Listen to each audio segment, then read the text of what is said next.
Hi guys, this is Cher from the Frugal Quilter, and I'm back working on the pink rag quilt.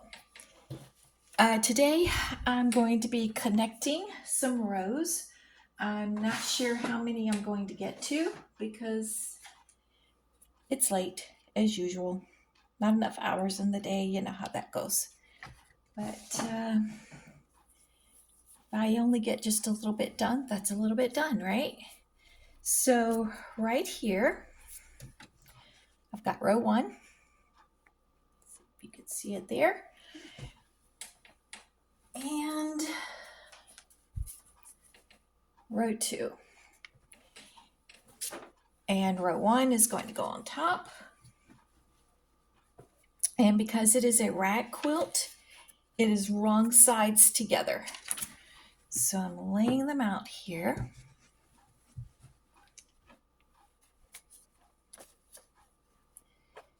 Let me turn this around so you can see a little bit better here.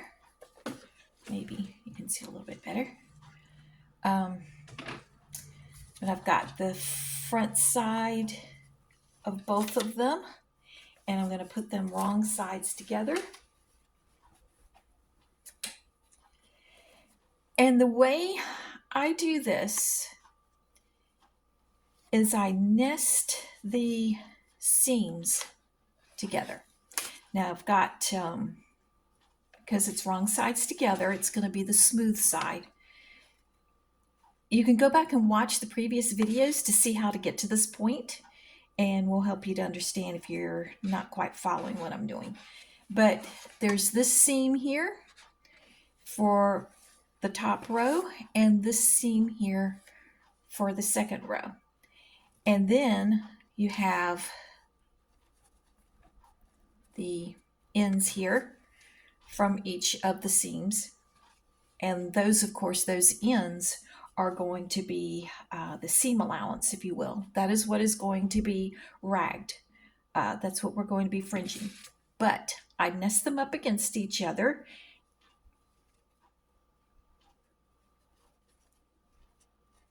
And once I do that, I don't know if you can tell on the camera, but they are nested up against each other. This seam is matching that seam. Then I pin it. Now you can use clips, I suppose, but I prefer pins. I want to make sure it doesn't get knocked out. When I start doing the seams itself, I will have, when I start doing this row here, when I start sewing across, I will open up these seams. See, open it like that. And so I'm going to open it here, and then I'm going to pin it. And I pin it so that I am actually catching both sides. I don't know if you can see that. So that way it will hold it securely in place. Going to the next one. Now the way I'm doing it is I'm putting the bottom side, when I first line it up, I'm holding it down, and the top side, I'm holding it up. And I apologize. I don't think I'm explaining this very well. And then again, nesting it together. And then once they're nested, then I'm opening it up.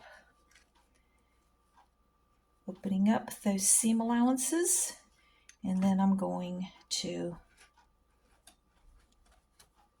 put a pin in it and hold it. Now I'm going to do that all the way across here, all of the blocks, and then I'll come back to you. Okay, I've got everything pinned all the way across, all of the blocks to connect row 1 to row 2. I've also pinned the ends here just to hold it together till I get it under the machine. And what you will find when you do this, when you are lining up your blocks seam to seam so that they line up, you're going to find that every once in a while you're going to have one side that maybe is just a little bit longer. I don't know if you can tell here. This here just a little bit extra fabric here. Because when you're connecting your blocks and you're doing your rows, you're not going to be perfect. And so if you get off just a smidgen with this one, and if you're off just a smidgen, I mean like 1/32nd of an inch, 1/64th of an inch, it's eventually it's going to add up, and then you're going to have a little bit of discrepancy. But I don't know if you can see here this little bit of waffling of the fabric. I've got a little bit of a discrepancy here, but I want to line up my blocks from each seam to the next seam, and that's how you're going to keep your quilt overall straight. So what I do in these situations, when I get to this here, and see I've got just a little bit of extra fabric here, as I'm coming across, I will tuck, let's see if I can pull it here. When I get to it under the machine, you can see how much extra there is here, this little bit of a pucker there. I'm going to take it and I'm going to just put it underneath the seam allowance there, and I'll just sew right over it, and you'll never even see it. Now sometimes you might have a little bit more than a small, that's just a little bit of a small pucker. You might have a bigger pucker, and let's say it's a little bit bigger, you might end up with something like this. And let's see if I can try to just pretend and put one here. You might end up with just, it's not lining up very good on this because there's not enough fabric to actually make it. But let's say you've got just a little bit of overlap right there. That's okay. Once you rag your ends, once you fringe all of your seam allowances, and then you wash it and you dry it and it's ragged, it's really going to be hidden under the ruffle. But remember, these are handmade quilts. These are not machine made. We are making these by hand, and they're not going to be perfect. And frankly, you might have heard me say before, I wouldn't want it to look perfect, because guess what? I want it to be known that I put a lot of time and work into this. I think it would be a complete travesty for someone to think that these quilts that we have spent so much time and work on, to think that they were somehow like printed out, or what are the options these days? Can you 3D fabric yet? Wouldn't surprise me if you could. This is going to be 1/2 inch seams, and because of all of the bulk here, I'm going to do it between 2.5 and 3. Now, if you're on a digital machine, you might not have the choice to, I don't know. I don't know what your machine might be. On mine, I've got a dial, and I don't want quite a 3, but I think I need a little bit more than a 2.5 stitch length here, just simply because of all the layers that I'm going through. And I'm going to back stitch.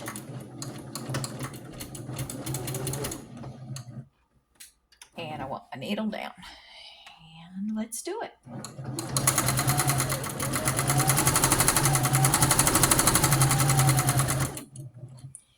Let's see if I think that stitch length is right, or if I need to lengthen it a little more. I'm going to lengthen it just a little bit. I'm going to actually go all the way to 3.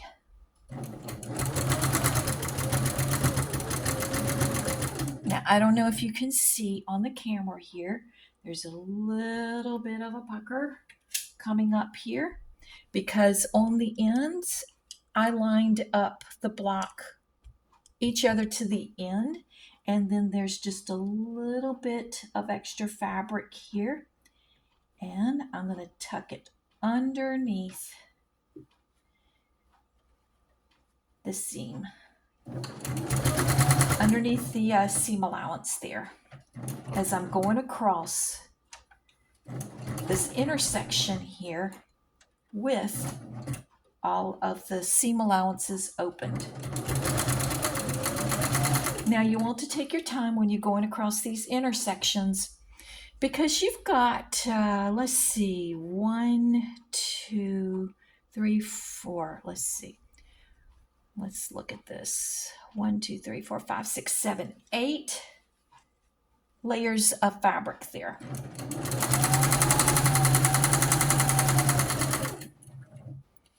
And I'll get back with you when I'm done with this row. Okay, I'm coming right up to the end here of connecting row 1 and row 2. And again, I want the ends to be even from both of the blocks. And there's just a slight discrepancy between the top block and the bottom block.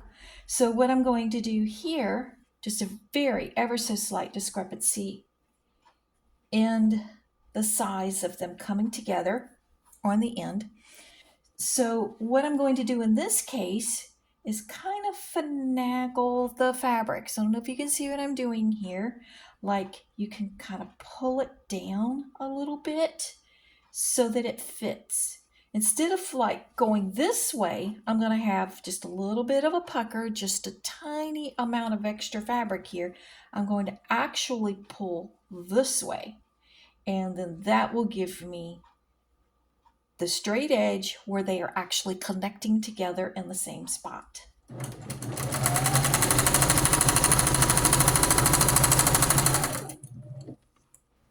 So here it is. I'm going to finagle it just ever so slightly here. And it's going to pucker just a little bit right there because I am determined to keep the ends the same. So I'm just going to just go right over it, make just a tiny little crease there.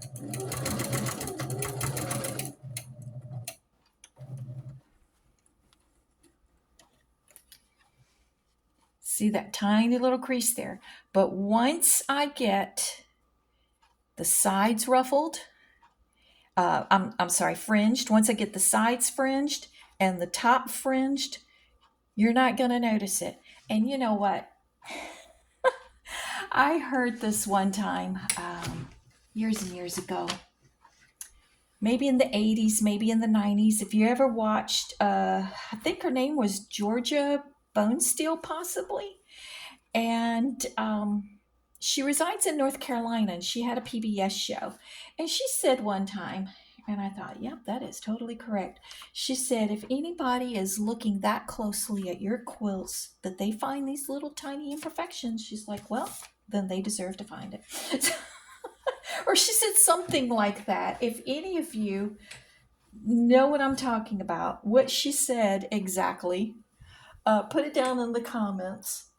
And at the time, I thought it was kind of funny. But let's face it, people don't expect handmade quilts. They don't expect them to be perfect.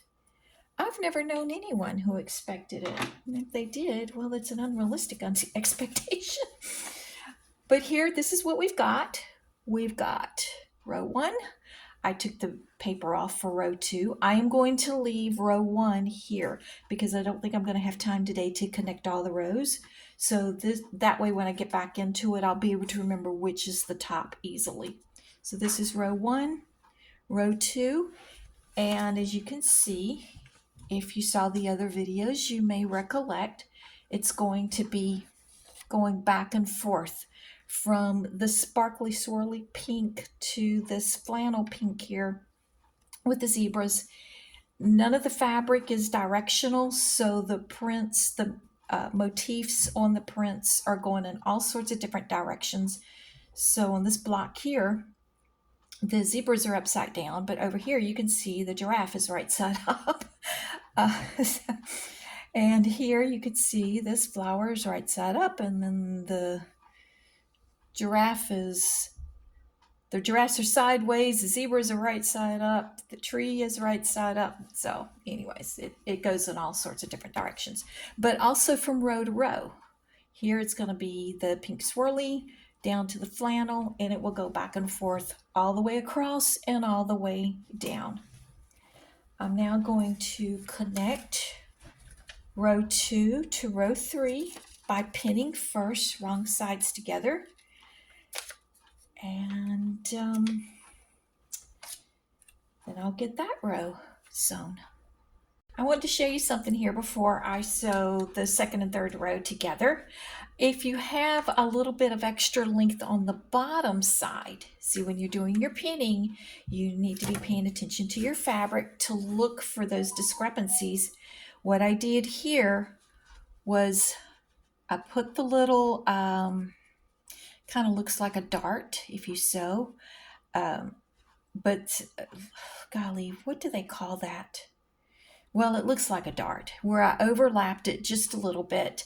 And what I did was I put a pin here holding the ends of the two blocks together, and I put a second pin there, not only holding that little bit of an overlap that I made to make sure everything was the same length going across, but I put a second pin in to hold it in place and to remind me to look for it and to sew carefully over that and to make sure that it comes together the way that I want it to come together.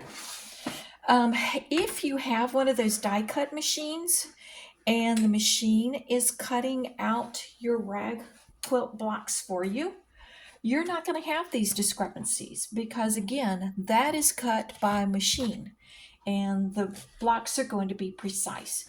But I cut these out by hand using an acrylic ruler and a rotary mat and a rotary cutter and sometimes a little bit of Guggenheim scissor help. And so, you know, it's not going to be perfect. It was done by me. It's not going to be perfect. But as I go, I'm going to try to make it look as perfect as possible and make each block line up with each block above it and below it. So I'm going to get going here on this second and third row connection. The thing I do as I go is I pick up the quilt as I'm getting close to the presser foot here and look underneath and make sure that the seams underneath are opened up and smoothing everything out here. And I get it close and then I pull my pin out. So you just want to look underneath and make sure that your seam here is opened up on both sides, because up here where you're sewing together, it's wrong sides together and you're going to have open seams on the back and on the top.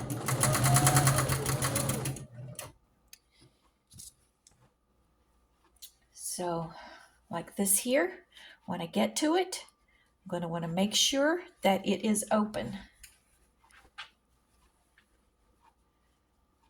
See, it's open on top and it's open on the bottom now, but when I get closer to it, it might, from it going through the machine, it might actually flop that over, knock it over out of proper position. So I'll just lift it up and look and check and even it out, put it in proper position, and then go forward with sewing.